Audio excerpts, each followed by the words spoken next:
Thanks for tuning in and welcome back to the shop. This is our 2013 Mitsubishi Fuso FG that I'm turning into an overland camper.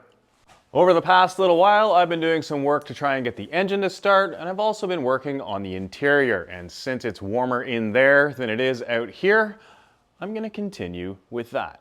While I'm still waiting on the 3/4 inch long bolts to finish up the corners of the bed frame, I can now start installing the boxes for the 120 volt AC outlets. And this of course means more freshly 3D printed parts and an extension cord.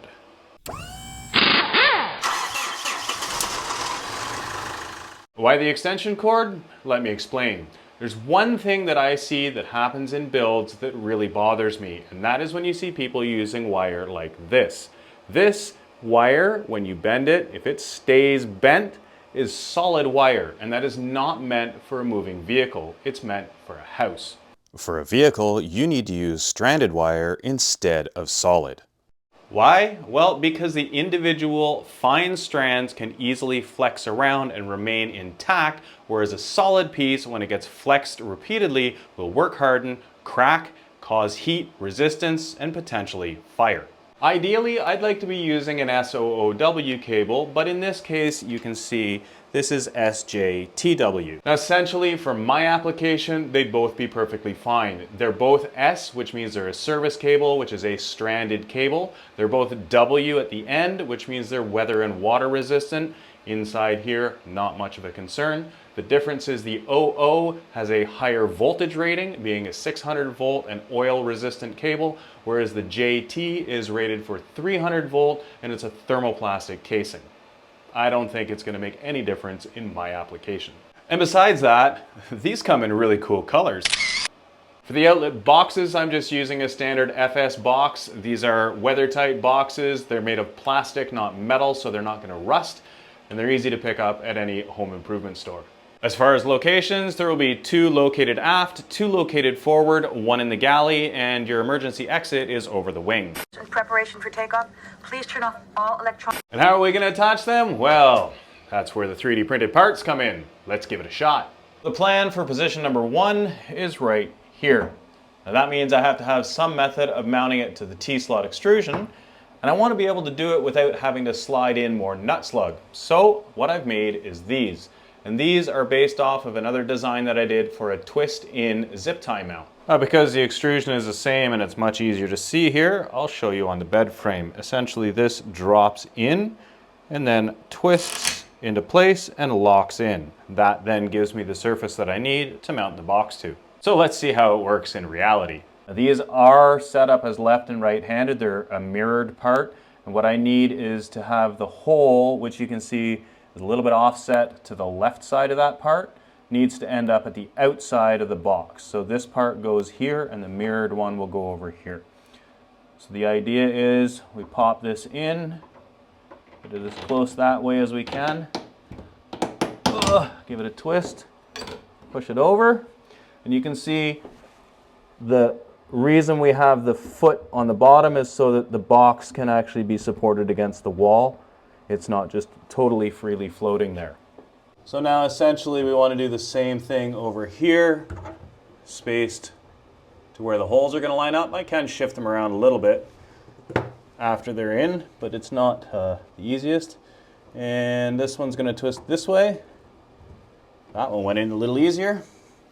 And then the box, so we've got to come a little bit further away.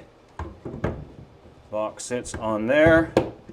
And then we put our screws in to hold the box to the brackets. All of my 3D printed parts used in this build are printed in PETG filament. This has sufficient thermal characteristics for the interior of a vehicle, i.e. it won't deform on a hot day, which is kind of important.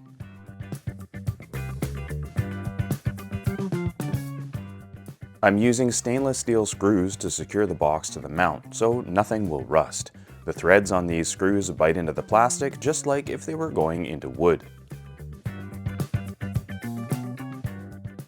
There we go.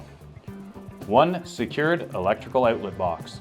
If you're curious as to why I've left a little arc in the back, it does two things. Firstly, it saves a little bit of material, and when you're printing a whole bunch of them, that adds up, and that's always a good thing. Secondly, it gives me a place where I can pass DC wiring or air lines later on in the build, and it keeps it looking neat and tidy. Speaking of running wiring along there, obviously I'm going to need to attach it to the 1010 extrusion.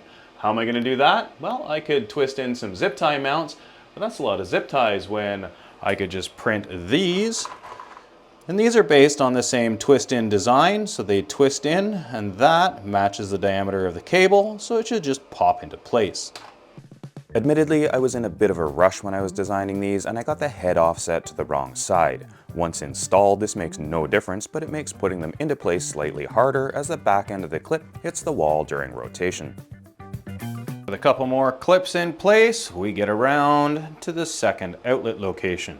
That outlet there is going to be the end of the line, so the cord needs to run from this one through there and then back to where the panel is, which will be in the front somewhere in this area here. But what this means is I can start with a cord end here and run it back that way.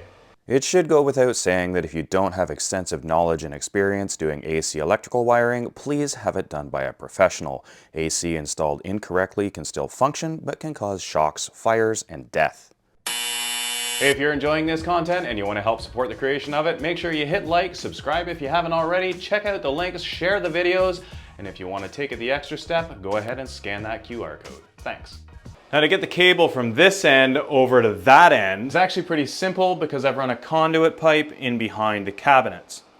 If you've never pulled wire through a conduit before, just know that it always pulls through perfectly. It never gets caught, tangled, or twisted up to the point where it snags on anything around.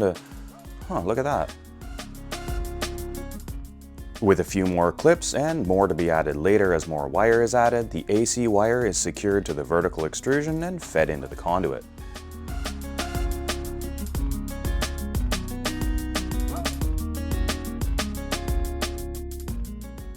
Next, I can add clips in the front seat box to guide the wire around the perimeter. If you're interested in using any of the 3D parts that I've designed, make sure you check the video description for the links to where you can download them. And don't worry, the file is updated for the correction I mentioned earlier.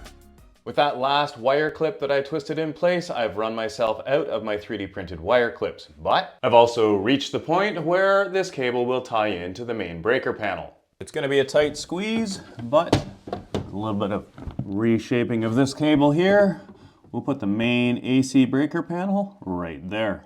Although we don't plan on having very many AC components inside this vehicle, I will be splitting these up into multiple circuits.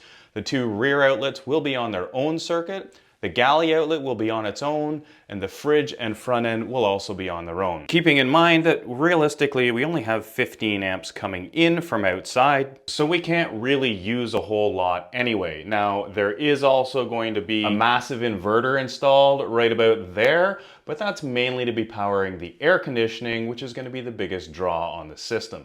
Now, although I have the box and I have the location, I don't actually have the guts to go inside this box yet, and I'm out of my printed clips, and I'm gonna need to print some bracketry to hold this in place, so this is about as far as I'm gonna get today.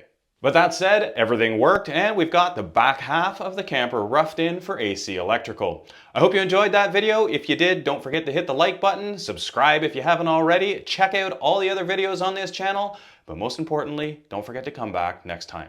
Thanks for watching, and we'll see you then.